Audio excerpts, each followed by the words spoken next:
everybody. Oh, I might have to go for a drive. We'll see. We'll see if this holds. Folks, it's been a day of lives. A lot going on, trying to answer folks on many fronts.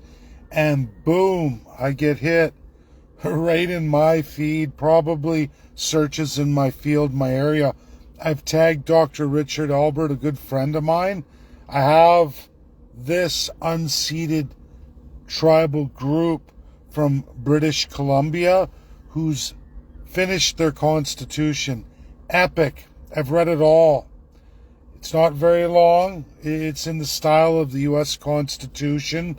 It's extremely exciting. The wording's there. Can be expanded on in the state level of a state of the U.S. Can be expanded. What's interesting is where this tribe is located in British Columbia is also in U.S.-UK treaties overriding Canada. These are specific areas of Canada. This one falls in line. This leads up to Alaska. It's not all of BC. It's a small area. You can take the 50-kilometer increments. It's big, but it's not massive of BC, but it's right on the coast, southern tip. It's huge. They itemize we the people. They go through all of it. It's incredible. It's more incredible than anything else I've read out of Canada. And I live for constitutionalism. I'm going to be sharing this via email with my friend Richard Albert. See if I can get an audience with him after he's read it. I know he will. But folks, when you put it all together, and I've tagged Jonathan LaBelle, Ian Bachman, Joe Avery, Suzette Powder, and Jonathan Bahai. And the reason for this is Jonathan's getting into it. He's been trying to release things, lighting a fire under Canadians and even First Peoples. Nobody biting. But Treaty 7, I tagged Blackfoot Confederacy because Treaty 7's on the cusp of it too. They need that constitutionalism. This is the greatest works I've read out of Canada. Any group of peoples, an unceded group of peoples, well on their way. The continuity of it, just excellent. Very well done over many years. They're finished.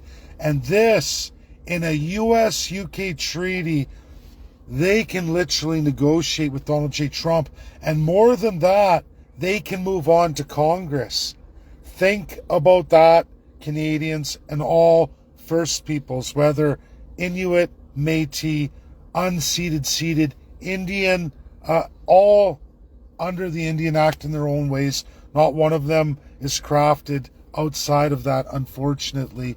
And if you ever doubt that, just go look at residential schools in Canada, all under the Indian Act. Nothing in this country created without the Canadian Constitutional Acts and, of course, the Indian Act for the First Peoples. And it's inhumane.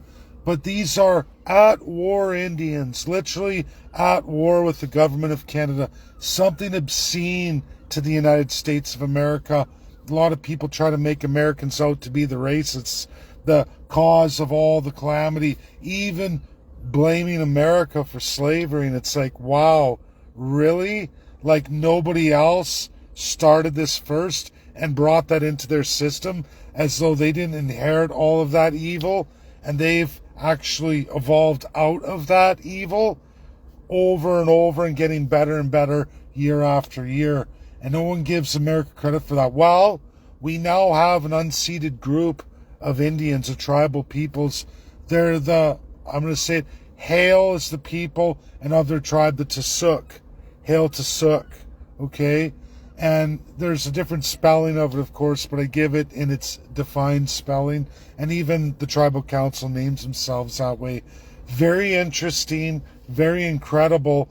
The most abused, the ones at war, come out shining like a beacon of hope.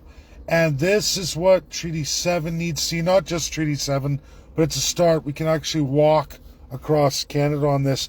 And here we are at that very tip, the last place expected. Snap of a finger, pops in my feed. Now, later on tonight, I'm going to cut all that up because I have all of it.